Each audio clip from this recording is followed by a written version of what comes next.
ભરૂચ જિલ્લા કલેક્ટર કચેરી ખાતે સંદીપ વસાવા, ડૉક્ટર ભાવિન વસાવા, સર્જન વસાવા, રોબિન્સ ભગત, કલ્પેશ દેસાઈ, ધર્મેશ પટેલ અને રંજનબેન વસાવા સહિતના આદિવાસી આગેવાનોએ રજૂઆત કરી હતી. તેમણે જણાવ્યું હતું કે ઝઘડિયા, વાલિયા અને નેત્રંગ તાલુકાના 5મી અનુસૂચિત હેઠળ આવતા વિસ્તારોમાં ગુજરાત જમીન મહેસૂલ અધિનિયમની કલમ 73AA ભંગ કરીને આદિવાસીઓની જમીન ગેરકાયદેસર રીતે કબજે કરવામાં આવી રહી છે. આવેદનપત્રમાં વધુમાં જણાવાયું હતું કે પૈસા એક્ટ અને બંધારણીય જોગવાઈઓની અવગણના કરીને આ વિસ્તારમાં ગેરકાયદેસર માઇનિંગ, સ્ટોન ક્રશર અને સિલિકા વોશિંગ પ્લાન્ટ્સ કાર્યરત છે, જેના કારણે પર્યાવરણને ગંભીર નુકસાન થઈ રહ્યું છે. આ ઉપરાંત વાઘપુરા ખાતેના ઓલ સીલ સિલિકા પ્લાન્ટમાં બેદરકારીના કારણે થયેલા માનવ મૃત્યુના મામલે જવાબદારો સામે કડક ફોજદારી કાર્યવાહી કરવાની પણ માંગ કરવામાં આવી છે. આગેવાનોએ રજૂઆતમાં જણાવ્યું કે દુર્ઘટના બાદ માત્ર ટ્રક ચાલક સામે કાર્યવાહી કરાઈ છે, જ્યારે પ્લાન્ટ સંચાલકો અને માલિકોની બેદરકારી સામે કોઈ પગલાં લેવાયા નથી. સોકોઝ નોટિસ અપાયા બાદ પ્લાન્ટ બંધ ન કરાતા જવાબદાર અધિકારીઓ અને સંચાલકો સામે માનવવધનો ગુનો નોંધવાની પણ માંગ કરાઈ છે.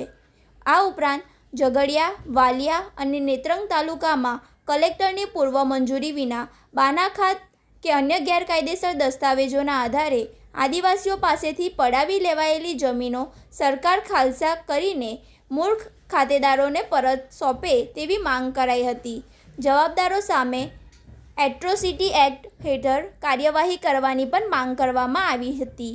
ગેરકાયદેસર ઔદ્યોગિક એકમોને તાત્કાલિક બંધ કરવા અને સર્વે હાથ ધરવા સહિત કુલ 16 મુદ્દા માનીને આવેદનપત્ર દ્વારા રજૂ કરવામાં આવી હતી.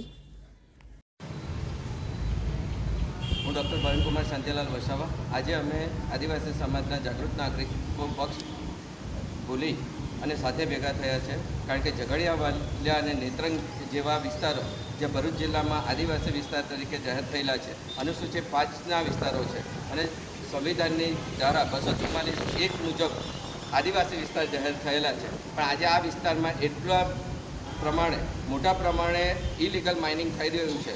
અમુક ભ્રષ્ટ અધિકારીઓ, નેતાઓ અને ખનિજ માફિયાઓ ભેગા મળી આદિવાસી લોકોની 73AA જમીનો છીનવી રહ્યા છે. આ વિસ્તારના ગોચરની જમીન હોય, જળ જંગલ જમીન અને ખનિજ ખેદાન મેદાન કરી રહ્યા છે. આજે એ વિસ્તારની હાલત એકદમ ભયાવહ કરી નાખી છે અને આજે ઉપડતો ચરુ જેવી પરિસ્થિતિ ત્યાં આગળ થઈ ગઈ છે.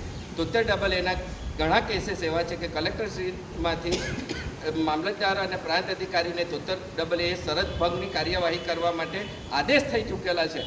તેમ છતાં પણ આ ભ્રષ્ટ અધિકારીઓ એ 73AAને ફાઇલો પડતર મૂકી રાખી છે. આ વિસ્તારની અંદર જે સિલિકા વોશિંગ પ્લાન્ટ, ક્રશર અને ખનિજની લીલો ચાલે છે, એ રહેણાંક વિસ્તારથી 500 મીટરની અંદર આ અધિકારીઓના મેળા પીપળાની અંદર ચાલી રહી છે.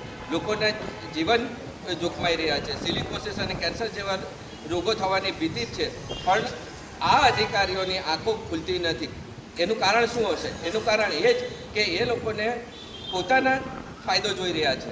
આજે એ વિસ્તારની અંદર જે રસ્તા બની રહ્યા છે, રોડ રસ્તાના કામોની અંદર ખોટી ગુણવત્તા, નીચી ગુણવત્તાવાળું મટીરિયલ અને તે પણ ઇલીગલ માઇનિંગ કરીને આવે છે અને ત્યાં આગળ એ રોડ રસ્તા બને છે, જેમાં સરકારને પણ રોયલ્ટીની ખોટ જાય છે અને લોકોને ભવિષ્ય માટે પણ આ રસ્તા સારા રહેતા નથી.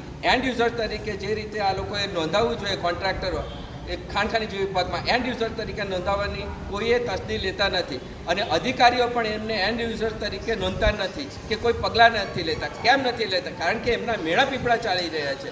CMOથી માંડીને નીચેની કચેરી સુધીને જે અધિકારીઓ પોતાની જ કંપનીઓ, પોતાના જ કોન્ટ્રાક્ટરો અને મળતિયાઓ સાથે મળીને આ એક મોટું ભ્રષ્ટાચારનું કૌભાંડ આદિવાસી વિસ્તારમાં ચલાવી રહ્યા છે. હું આપનો મિત્ર ડૉક્ટર ભાવિનકુમાર શાંતિલાલ વસાવા, ભરૂચથી. જય જોહાર. આજરોજ અમે ભરૂચ કલેક્ટર ઓફિસ ખાતે આદિવાસી સમાજના આગેવાનો અને અન્ય શુભચિંતકો દ્વારા પાર્ટી પક્ષ ભૂલીને એક આવેદનપત્ર આપવા માટે આવ્યા હતા. અમારી રજૂઆત એ છે કે જે ઝઘડિયા, વાલિયા અને નેત્રંગ તાલુકામાં કે જે અનુસૂચિત 5માં આવતો વિસ્તાર છે કે જ્યાં 244(1) અને પૈસા એક્ટ લાગુ પડે છે, પરંતુ આ વિસ્તારમાં આજે માફિયાઓનું શાસન એટલું બધું વધી ગયું છે કે બધા જ નિયમો નેવે મૂકી અને આજે તંત્રના અધિકારીઓના પાપે આજે ક્ષમતા લૂંટાઈ રહી છે. આજે નર્મદા નદીની વાત કરીએ તો નર્મદા નદીની હાલત એટલી ખરાબ આ માફિયાઓએ તંત્રના ભોગે કરી નાખી છે કે આજે નર્મદા નદીની હાલત ચારણી જેવી કરી નાખી છે. આજે ડગલે ને પગલે મશીનરો મૂકીને 100 ફૂટના ઊંડા ખાડા પાડી દેવામાં આવ્યા છે, જેના લીધે પાણીનો વહેણ બદલાઈ ગયો છે, જેના લીધે સ્થાનિક માછીમારોને પણ તકલીફ પડી રહી છે રોજગારી માટે, ખેડૂતોને પણ પાણીનો સોર્સ પડી રહ્યો છે, ખેતીને પણ નુકસાન થઈ રહ્યું છે. આવી ઘણી બધી સમસ્યાઓ આ તંત્રની મિલીભગતથી થઈ રહી છે. સાથે જ જે કરજણના જે ધારાસભ્ય છે અક્ષય પટેલ કે એના જે પુત્રો અને અન્ય સાથીઓ દ્વારા જે આદિવાસી સમાજના 2 યુવાનોને ઢોરમાર મારવામાં આવ્યો હતો, એમાં પણ જે ગંભીર ગુનાઓની કલમો લાગેલી હતી એટ્રોસિટી એક્ટ મુજબ, એમાં પણ મામલતદારે જામીન આપી દીધા. એ નવાઈની વાત છે લાગે છે અમને, કારણ કે આ જે ગુનો છે એમાં જામીન હાઈકોર્ટ કાં તો સેશન કોર્ટ આપી શકે, તો મામલતદાર જે ક્લાસ 2 વર્ગના જે અધિકારી આવે છે એ આમાં જામીન કેવી રીતના આપી શકે? તો આ એક આદિવાસી સમાજ સાથે ખૂબ મોટા પ્રમાણમાં અન્યાય થઈ રહ્યો હોય એવું અમને લાગી રહ્યું છે. અમે ચૂપ બેસવાના નથી. આવનાર દિવસોમાં નર્મદા નદી હોય, સિલિકા પ્લાન્ટ હોય કે પછી ક્રશરો હોય, એમાં જે પણ ગેરરીતિઓ ચાલી રહી છે, કારણ કે જે આદિવાસી સમુદાય છે એના કોડિયામાંથી, એના મોંમાંથી આ કોળીઓ છીનવી અને આ જે શાસકો છે એ અને જે માફિયાઓ છે એના ખિસ્સા ભરાઈ રહ્યા છે અને સ્થાનિક આદિવાસીઓ આજે ભૂખે મરી રહ્યા છે. ત્યારે આવા ઘણા બધા મુદ્દાઓ અમે ચલાવવાના નથી. સમગ્ર આદિવાસી સમુદાયને સાથે લઈ આવનાર દિવસોમાં અમે કલેક્ટર ઓફિસની ઈંટો હલાવી નાખીશું. એવી રીતના અમે આંદોલન કરીશું. જય આદિવાસી, જય જોહાર. જય હિન્દ, જય ભારત મિત્રો. હું ભગત રોબિન, સામાજિક કાર્યકર. આજે અમે ભરૂચ કલેક્ટર કચેરી ખાતે ઉપસ્થિત રહ્યા હતા. ઉપસ્થિત રહેવાનું કારણ એ હતું, તમે જાણો છો કે ગત દિવસોમાં હોલસેલ પ્રાઇવેટ લિમિટેડ નામની જે સિલિકા પ્લાન્ટ છે એમાં એક બાળકીનું મૃત્યુ થઈ ગયું હતું. એ પ્લાન્ટની બેદરકારી હતી. અમારી સ્થાનિક ટીમો દ્વારા કલેક્ટરને, મામલતદારને આવેદન દ્વારા પણ જાણ કરવામાં આવી હતી કે આમાં પ્લાન્ટના ભૂલના કારણે આ બાળકીનો જે જીવ ગયો છે, માટે એને ન્યાય મળે માટે પ્લાન્ટના જે સંચાલકો છે એમના પર કાયદેસરની કાર્યવાહી કરવામાં આવે. પરંતુ આ તંત્રને ખબર નહીં શું છે, અંધેરી નગરી અને ગંડુ રાજા એમને વારંવાર એ લોકોને જાગૃત કરવા પડે છે, આપણે એમના કાન હલાવવા પડે છે, ત્યારે જઈને એ લોકો સાંભળે છે. ફરીથી અમે એક રજૂઆત કરવા માટે ગાંધીચીરિયા માર્ગે અહીંયા કલેક્ટર કચેરી ખાતે ઉપસ્થિત રહ્યા હતા. અને જો હજી પણ આ તંત્ર સફળ જાગૃત ના થયું તો પછી આદિવાસીઓ મોટી સંખ્યામાં એકત્રિત થશે અને પછી કાયદો અને વ્યવસ્થા જાળવવાની જવાબદારી તંત્રની રહેશે. એ જ અમે કહેવા માગીએ છીએ. જય હિન્દ, જય ભારત.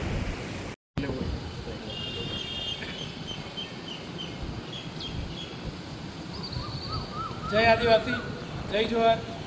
ઝઘડિયા તાલુકામાં પાછલા ઘણા વર્ષોથી ભૂમાફિયાઓનો આતંક યથાવત રહ્યો છે. અત્યારે પણ માં નર્મદા હોય કે રાજપાડીથી નેત્રંગ પટ્ટામાં બેફામપણે ખાણો, પથ્થરની ખાણો ધમધમી રહી છે. નર્મદા નદીના પટમાં બેફામ રેતીના આ ભૂમાફિયા બેફામ બની ગયા છે. ઝઘડિયા રાજપાડીથી નેત્રંગ રોડ પર જે ખાણો ધમધમી રહી છે ત્યાં ગેરકાયદેસર આ પ્લાસ્ટિક કરવામાં આવી રહ્યા છે. ત્યાંના સ્થાનિક લોકોનું સ્વાસ્થ્ય પણ ખૂબ બગડી રહ્યું છે અને આ તંત્ર કોઈપણ જાતની પગલાં લેતું નથી. સ્થાનિક નેતાઓ અને વહીવટી તંત્રની મિલીભગતથી આ બેફામપણે આદિવાસી સમાજનું ખનિજ લૂંટવામાં આવી રહ્યું છે અને ત્યાંના આદિવાસી સમાજને, આદિવાસી લોકોને જમીન વગરના કરી દીધા છે અને ગૌચરની જમીનમાં પણ આ બેફામપણે તમામ જમીનો ખોદી કાઢી છે અને નદી તમામ ખોદીને ખાઈ ગયા છે. ત્યારે આવનારા સમયમાં ખૂબ મોટા પાયે એક સામાજિક આંદોલન ઊભું થવા જઈ રહ્યું છે અને આ તમામ અધિકારીઓ અને આ ભૂમાફિયાઓને અમે કાયદાનો સબક શીખવાડીશું. જય આદિવાસી, જય જોહાર.